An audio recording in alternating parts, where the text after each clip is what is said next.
Shout out to my Aunt Ray Lynn. She'd be very happy right now knowing that we are starting this show with Informer by Snow. If you know, you know. Just a classic. Just an absolute classic. And we're doing it because we're blaming the snow. That's fair, right? To blame the snow for what just happened in Boston, the weather around the East Coast and through the central part of America. Everyone under the winter weather, the grasp of it. The Blazers, they were cold too, just like everybody else, because it may not be snowing here in Portland, but we do get the chills. And for the second night in a row, the Blazers struggled out of the gate, and they eventually lost to the Celtics 102-94. So let's talk about it. This is the fifth quarter. I'm your host, Chris Burkhardt. If you want to join the conversation, 503-248-0620 is the telephone number. Of course, you can hit us up on the text line as well, 88528, or go to youtube.com, type in Rip City Radio, and join the chat there. Simple. Just a rough night. Rough night for the Blazers from the jump. It's similar to what happened in Toronto, where you can't quite put your finger on it. You just watch the team absolutely struggle out of the gate. They scored 12 points in that first quarter against Toronto. And you're sitting here going, well, can't get much worse than that. It just can't, Chris. There's no way. But you know what? It did. It did. The offense struggled once again in the first quarter tonight against Boston, and they only scored 11 points. I hate to break it to you, but that means it got worse. In that first quarter alone, the final score at the end of the period was 32-11 in favor of the Boston Celtics. The Blazers were 4 of 21 from the floor, 1 of 12 from beyond the arc. Again, the struggle is real. The struggle is real, but if I would have told you that the Blazers would have actually made it a game after that, you would have laughed at me. But that's what happened. They clawed back. They made it a game. They had some runs in the second quarter. They outscored Boston 26-20 in that quarter. They outscored Boston 28-23 in the third, and they outscored Boston 29-27 in the fourth. They held Boston to just 102 points. But it was just too much to overcome as they were down 20 in the first quarter, and it was all over after that. Wire-to-wire win for Boston, coast to coast, as they say. The biggest lead of the night for the Celtics, 21 points. Points in the paint, not a lot of them. 18 points in the paint for Boston. This is the first quarter, 21 points was the largest lead in the first quarter. They had 18 points in the paint. Portland just had 6. Portland had 4 turnovers already. Like, it was not a good quarter. Not a good quarter at all. When it was all said and done, Portland, 18 turnovers. Points off turnovers, 19 in favor of Boston. Bench points favor the Blazers. That's all right. Second chance points, 15-12 in favor of Boston. Points in the paint, 40-36 in favor of the Celtics. You take a look at the individual box scores as well. Jaylen Brown, 20 points in this one, so they held him to a little better performance than what they had last time they played the Celtics. 11 points from Sam Hauser. Peyton Pritchard had 23 points, 18 points from Derek White. Anthony Simons had 12 points, and Amari Williams had 9. On the Trailblazers side of things, Toumani Camara, 18 points, 8 boards, and an assist. He also had 3 steals in this one. He was 6 of 13 from the floor. Sidi Sissoko had 4 points, 4 rebounds, 9 points, 15 boards from Donovan Clingan. Shaedon Sharpe, not a good game at all. First time in a while he's been this streaky. 9 points. He was 3 of 12 shooting, 1 of 6 from beyond the arc. And I think in games like this, it's just they know that he's there and they're going to attack him. And that's what the defense did, made him work. He was a little sloppy with the ball. He only had 3 turnovers, as did Donovan Clingan, but there was a couple he could have had more where it just wasn't working out for him because his handles aren't great. Drew Holiday, 14 points, 4 rebounds, 3 assists in his return to Boston. He was 5 of 11 from the field. He had points in this game were similar to Toronto. He controlled the game for the team, kind of got them back into it. But it wasn't enough to really come back, and he only played 25 minutes. That minute restriction still rearing its ugly little head. Jeremy Grant had 19 points off the bench. Caleb Love had 11. Robert Williams also playing his first game in Boston. They've returned a few times, but he's been hurt. He had 6 points, 2 rebounds, a block shot. He was a team best plus 11 in the plus minus. In fact, only he and Drew Holiday, which, funny enough, the 2 former Boston Celtics, the only 2 Blazers with a positive plus minus in this one. And that's tough. That's tough. And you looked at the way this game played out too. The Celtics hit 13 threes, which might not seem like a lot, and really it's not a ton. But the crazy part is it just felt like every single one of them was huge. In that fourth quarter, it was just bucket after bucket for them. Every single time the Blazers needed to stop, they didn't get it. And the Celtics, splash, there's another 3. Splash, there's another 3. Every single time it felt like the Blazers were going to make that little bit of a comeback. There it was, a 3 to break the back. 5 of 7 from beyond the arc in that fourth quarter for Boston. Sam Hauser hit 2 of them. Derek White hit 2 of them. Peyton Pritchard hit 1. And Sam Hauser, on a night where, he had a good night, right? 11 points, but he hit 3 3-pointers, 2 of them in the crunch time fourth quarter. Derek White was only 2 of 4. Well, those 2 makes crunch time in the fourth quarter. So just a good performance there from Boston. And as I tweeted during the game, that Boston held Portland to just 37 points in the first half. That is our lowest scoring half of the season. The first time all season the Blazers have been held under 40 in either half. And a friend of the show, Jeffrey, go Ducks, because I know he's a hardcore Husky and he likes to battle us on the old social medias, friendly of course.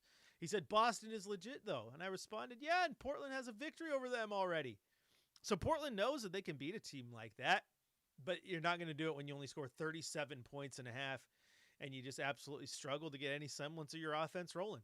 I mean, plain and simple and plain, it's going to be a rough night, an absolute rough night if that's the case. When you can't get anything going to start and you let a team that is as good as Boston get out to that type of lead, 32-11 in the first quarter alone, you're going to be hurting. It's going to be a minute for you to come back. You're going to have to play really, really good basketball the rest of the way. And quite frankly, the Blazers did. They didn't play terrible the rest of the way. They were able to, like I said, hold the Boston Celtics to 20 points in the second quarter. Boston never scored over 30 again throughout the game. 20 in the second, 23 in the third, 27 in the fourth. But the Blazers' offense struggled as well. If anything, games like this prove one thing.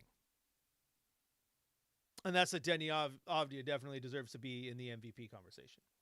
Because the offense and the team as a whole does not look the same when Denny Avdija is not running it, when he's not on the floor. He doesn't even have to be running the team. I get Drew Holiday doing his thing and having everybody else out there doing what you need him to do. But if you don't have Denny Avdija, you really don't have an offense. And that's a struggle right now for this Trailblazers team. Good part is, as Thiago Splitter said after the Toronto game, just flush this one.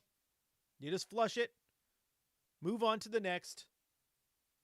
And that's tomorrow when the Blazers face the Washington Wizards, because this is the weird little scheduling thing where this is their third back-to-back in a row, which is just filthy. Filthy scheduling. And then they get a couple-day break before they play the New York Knicks on Friday. This is the fifth quarter. I'm your host, Chris Burkhardt. If you want to join the conversation, 503-248-0620 is the telephone number. You can hit us up on the text line, 88528, or you can go to youtube.com, type in Rip City Radio, and join the chat there. We're going to take a quick little break here on the fifth quarter. When we come back, we got our drive of the night, shot of the night, still have a coach's corner and a game ball to hand out, all right here on your home of the Blazers, Rip City Radio, 620.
Chris Burkhardt here with you, breaking down this 102-94 loss to the Boston Celtics as the Blazers fall below 500 now at 23-24. Hopefully can get back up there tomorrow with a game against the Washington Wizards. And we've talked about this a few times, but just get through this stretch. This is a real tough stretch. Obviously Boston, New York, Cleveland, and Toronto.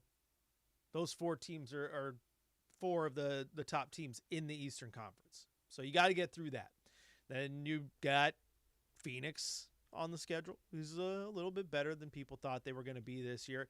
And at that point, you get through this little tough spot, and then you get the back-to-back against Memphis. And that is an important one for the Blazers. Also winnable back-to-back, both at home, which is weird. No days in between, which is weird. It's just, let's going to play on the 6th and the 7th. But Phoenix is currently 6th in the West at 27-19, and then you got Dallas, and then you got Memphis are the first two teams out. Memphis is 18-26. They've lost 3 in a row, struggling to figure out who and what they're going to be. Losses like this hurt the Blazers because the Clippers continue to be incredibly good right now, 8-2 in their last 10, winners of 2 straight. They went from way outside looking in to right now just 1 game behind the Blazers, and they're sitting in the 10th spot in the play-in. So they may continue to climb. Golden State may continue to fall, even though they've been right there at that 8th spot. But with no Jimmy Butler, that's going to hurt them in the long run, unfortunately. And you got Minnesota, who has lost 5 in a row as well right now. So we'll see how things stack out. But the point is the Blazers are going to get to this chunk right here where the games are just a little bit easier. And the schedule helps them out. When you got that back-to-back against Memphis, you got to love that. And then you still got the 76ers, Utah, the Suns again, the Bulls, the Hornets, and that's all before you get to March where things get even easier. So just get through this, get Denny Avdija back. And the good part is Denny Avdija will likely play tomorrow. Our Sean Hyken, who's on the road for this trip, said that Thiago Splitter said it was, just a late decision to play or scratch him tonight just to give him just a little bit of extra rest ahead of tomorrow. My guess is that he wasn't going to play both games of the back-to-back. And Robert Williams played tonight. You want to let Robert Williams go play against the Celtics. Plus, he's played the first night of all these back-to-backs. So why run Denny out there and then have to sit him the next night and sit Robert Williams and be another 2 bodies down? So it just made sense to sit Denny. But now Denny gets a chance to go back to Washington, hopefully, pick up where he left off last game and get close to another triple-double and once again show why the Blazers are in need of him every single night, because he is showing you right now why he's one of the best players in the league. Like, he's becoming a star. He should be an all-star this year, and he's been incredible. And he's showing you why. He's showing you his value by what's happening when he's not out there, because this team does not look the same when he's not out there. All right, let's take a minute here to take a look around the league, because there's some games that happen tonight that do have a little bit of an impact on your Trailblazers. One of those games going on right now, 5 seconds left in the third. Minnesota has a 75-57 lead over the Golden State Warriors, which, again, in the standings, Golden State right there above the Blazers. This would help the Blazers stick within I guess I've moved them to about 2.5 games out. So you got to continue to watch that, see where the Golden State Warriors go throughout the rest of the year without Jimmy Butler, because that's definitely going to have an impact on them moving forward. In Atlanta, the Hawks grab a 132-116 victory over the Pacers. CJ McCollum had 23 points, 8 boards, and 7 assists. Charlotte, that's right, Charlotte with a 130-93 victory over the 76ers. The Cavaliers grab a 114-98 victory over the Magic. The Bulls fall to the Lakers 129-118. Luka Doncic, 46.7 boards, 11 assists. And the Rockets down the Grizzlies 108-99. Alfred Şengün had 33 points, 9 boards, and 6 assists. Santi Aldama had 17 points and 7 boards for the Grizzlies. And, of course, final score in Boston, Trailblazers lose to the Celtics 102-94. Now, tomorrow, the Blazers will take on the Wizards. Hopefully a chance to grab a W. The Wizards currently the worst team in the NBA, the only team to not have more than 10 wins. They are currently 10-34. They have lost 9 in a row. And so hopefully the Blazers can right the ship when they go into Boston. Other than that, not a ton of games being played tomorrow that do impact the Blazers. You do have Utah and the Clippers, so you'll see a little bit of action there. If Utah can pull an upset, that would help Portland. And then you do have Brooklyn and Phoenix going at one another. So those are starting to be the teams that you want to pay attention to. And we're only at game 47, so we're, 35 games left in the year. And you know what? Like, we've got to the point where we're watching the standings, watching the scoreboard. I think that's a good spot to be. Makes basketball fun because you have to watch every single night, see where your team's going to go, see how things are stacking up, because the NBA playoffs are just a couple months away, and the Blazers are in that conversation. So you start to mark the calendars and find the important games, and that makes basketball just extra entertaining if it weren't already entertaining. And so, yeah, pay attention to what the Warriors do, and pay attention to Memphis and Dallas, who are just there on the outside looking in. And, of course, you got to pay attention to the Clippers, who are likely going to be a play-in team, and if not higher when the dust settles. I mean, they have been playing very, very good. As long as Kawhi stays healthy and they got James Harden, they may continue to climb. There's a bit of a gap, 5.5 games between them and Minnesota, but I would venture to guess that when it's all said and done, they're higher than Portland and they're higher than Golden State. And if you looked at the next 7 teams, then the one team that I don't trust to keep it going all year long is, quite honestly, the Phoenix Suns. I know Minnesota's down right now, losers of 5 straight, but I think they'll figure it out. And so can the Clippers catch up to the Suns and the Grizzlies? And again, Grizzlies and Suns, same record. So right now it's a 5-game gap. Those are the things we're watching right now across the NBA. Let's see where it goes. Now in the YouTube chat, we're blaming Chris Murray. My man Alex. I hate Chris Murray is what he says. I don't know why. Y'all want everyone to be perfect. Perfect. Chris Murray is not bad. Chris Murray is just not great. Chris Murray is Chris Murray. He's at his ceiling. I don't think he's going to get much better. And he's still an end-of-the-bench guy. He comes in, he rebounds well. He has one of the weirdest jump shots I've ever seen. I've never seen a guy who does not jump on his jump shot. Like, I am old. I never had a vertical to begin with. I'm all of 5'8" in the morning. Then gravity hits and I shrink. And I'm pretty sure I get more verticality on my jump shots. It is quite possible. I would like to go take a jump shot next to Chris Murray to see if I jump higher. And I can't jump. So there's that. There's that. This game is what it is. I mean, who do you blame? I don't think there's any one person to blame. It's just without Denny Avdia, the offense struggles. And then when you are playing Drew Holiday on a minutes restriction, it impacts you just a little bit more. And quite frankly, as much as we have praised him, and he's deserved it. He deserves the roster spot because he's played himself into that, and he's an end-of-the-bench guy on a fully healthy roster. But Sidy Cissoko in your starting lineup is getting to the point where that's painful too. You're only getting a handful of points out of him. You got 4 points out of him tonight. In your last game, you got 3 points out of him. And he does a lot of little things, and he plays good defense and all that, but he's not the best. He's got to be completely honest there. He didn't start the prior game, but he had 6 points in 3 games ago. So 3, 4, and 6 points over his last 3 games. You need more from him, especially if he's going to be in your starting lineup. And that's where you miss Denny Avdia. Because if you get Denny Avdia back in the lineup, then you go normal. Then your bench rotation is you have Sidy in there, you have Caleb Love, you have Jeremy Grant, you have Robert Williams, and you don't need Sidy to go out there and score. And if he gives you 4 points, it doesn't really impact everything that much in a negative way. So that's where you need that balance, and that's where you need that health. And I still love Sidy Cissoko. I love Caleb Love. I thought he was good tonight. I mean, he was 1 of 7 from beyond the arc, but I need a guy who's going to go out there and not be afraid to shoot it. He is not. Just a rough night. I do think, though, you can point to one thing. It's hard to point to one person, but one thing that could have impacted this game is in a game that you lost by 8 points, you missed 10 free throws. Now, Boston wasn't much better. They were 11 of 18, so they missed 7. But Portland missed 10 free throws in this one. Jeremy Grant missed 5 of them. He went to the line 15 times. And he got 2 misses from Sidy Cissoko and Donovan Clingan, who was 0 of 2 from the line. But when you miss 10 free throws, that's bad. You got to hit your free throws. It's a saying around these parts for a reason. Because if you don't hit them, it impacts the game. It absolutely impacts the game. Boston also had 91 field goal attempts. We talked about them coming in as one of the teams that top 5 when it comes to just taking shots. They shot 42%, which is good. But Portland had just 78 field goal attempts. And they didn't shoot terribly outside of their three-point range, which was 25%, but they were 41% from the floor, 32 of 78.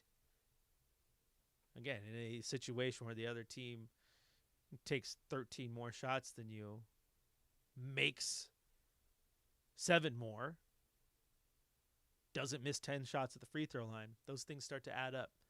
So for your Blazers, the moral of the story in this one, the moral of the story in the Toronto one, is you can't wait till the second quarter to find your offense.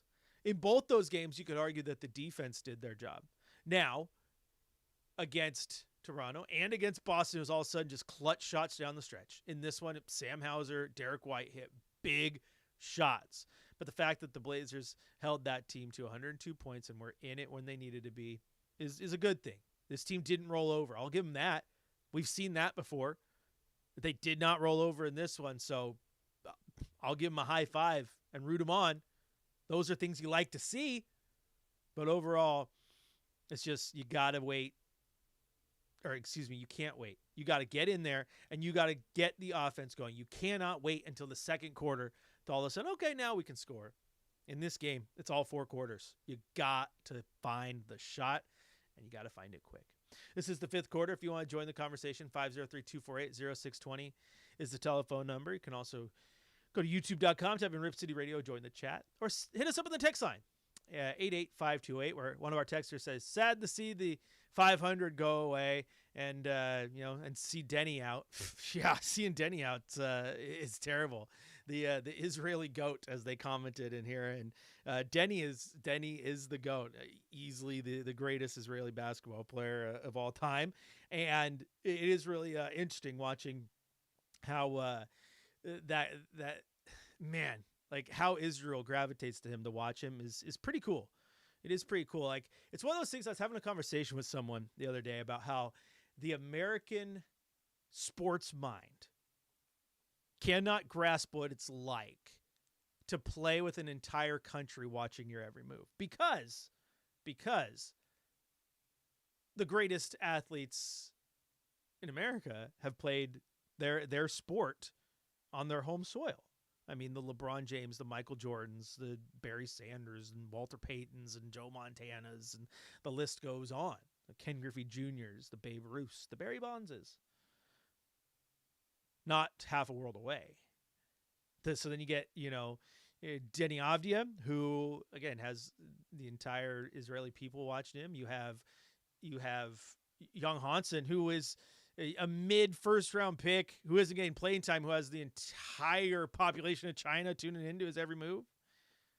My brother lives in Japan, talks about the times he's seen like when Shohei Ohtani's up to bat in the World Series and everyone is on their phone watching because it's like, oh my gosh, little things like that. It's pretty cool. It's like, so I joked, I was like, when was the last time like the greatest player in the English Premier League was from like Kansas or something? The answer is never. So that's what I mean when I say like you can't comprehend it, because you've always like the best have always stayed home. The best have stayed home. Tiger Woods, PGA Tour, it's right here. You're home. Like, yeah, you might venture out a little bit. Oh, let's go hit up Scotland, have some fun. For the most part, you're home. You're not like LeBron James didn't go straight out of high school with all the comps to Michael Jordan to go play for Barcelona. You know what I'm saying? Like he wasn't playing for Paris's team that Thiago Splitter just got done coaching. They went to the NBA. Or they go to the NFL, Major League Baseball.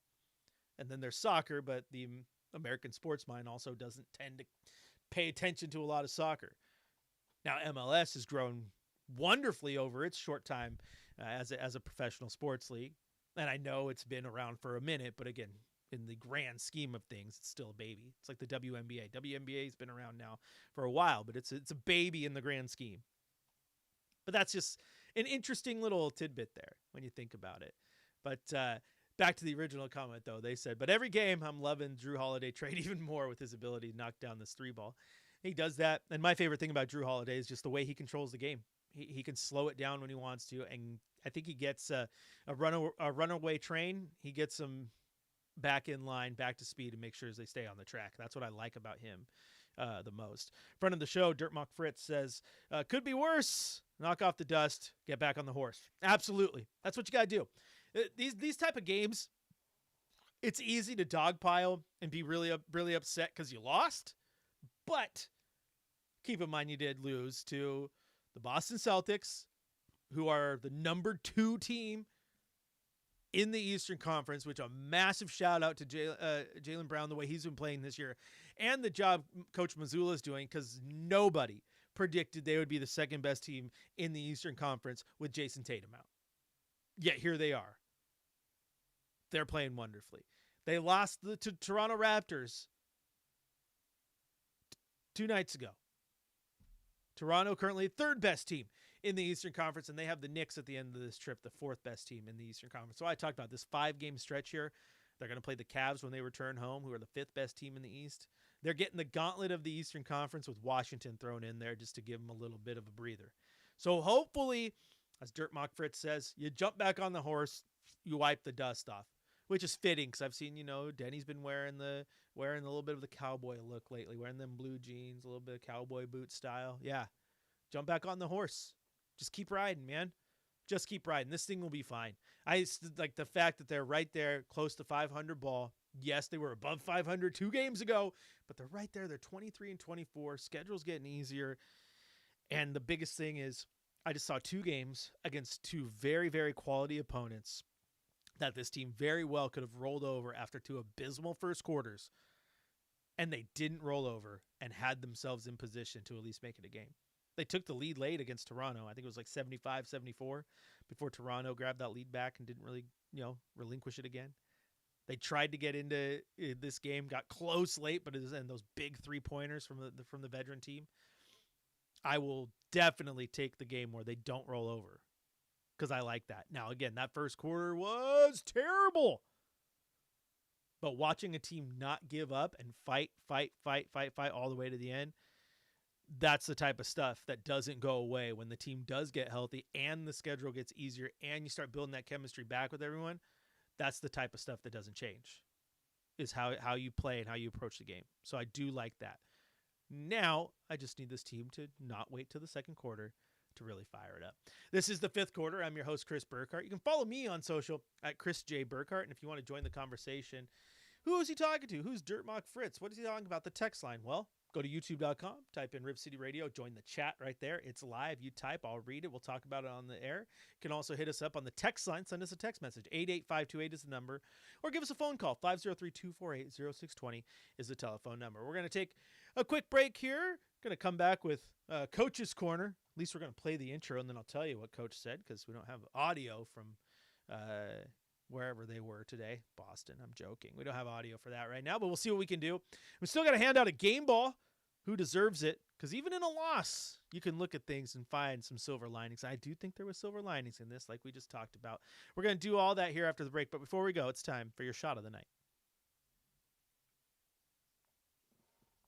Mountain Cold Refreshment. Choose chill. Time for the 5th quarter shot of the night on your home of the Portland Trailblazers. 620 Rip City Radio. Shot clock is off. Cross court over to Simons. Boston will have the ball to start the second. They lead it by 18 with 5 to play in the first. Defended by Grant. Crosses over. Bounce pass. Pritchard raises for 3 to beat the clock. It's good. And the Celtics will take a 32-11 lead into the second quarter.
Coach's Corner audio to be played because there was no coach press conference for us to grab because he's getting on a plane and bounced out of there. And on these road games, sometimes they get in, get quick. Should have told Heiken, hey, email me the audio, but he also had a plane to go catch. So that's what happens sometimes, the magic of radio. But I'm pretty sure Coach said, flush it. I like the way they competed, and hopefully they go get a win tomorrow. That's what they need to do. I mean, that's the skinny of it, right? Just go out there, reset, retool, understand that tomorrow is a winnable game. So take advantage, go out, go get it, and just seriously, that's about all you can say. That's what you need to do, though. Just go out there. Hopefully Denny back is exactly what you need. The offense needs to move and run because it hasn't been doing that very well at all. And just understand that, you know what, sometimes you go in and you lose to a really good team in the Celtics. Sometimes you lose to a really good team like you did to Toronto. It happens. It absolutely happens. It's not anything to be worried about. Now, if you go get boat race tomorrow and you struggle and you only score 11 points in the first quarter against the worst team in the NBA, then we could probably talk about why that shouldn't happen, because it shouldn't. All right, that was Coach's Corner. Thanks, Tiago. Awesome. It's time now to hand out a game ball.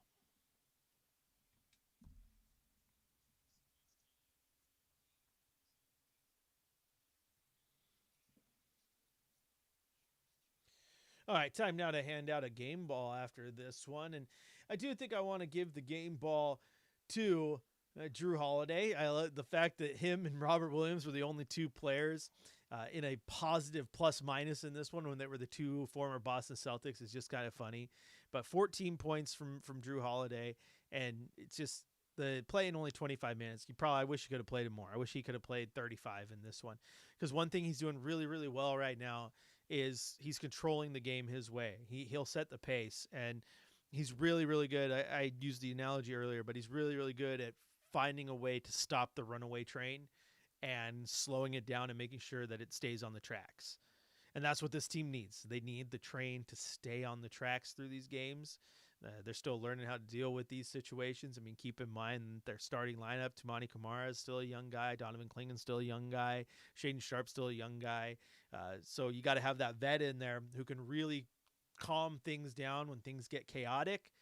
And Drew Holiday is doing that incredibly well since he's returned. I know it's only been a handful of games. You can count how many games he's played using both hands, but he's been very, very good. I want to give him a game ball tonight.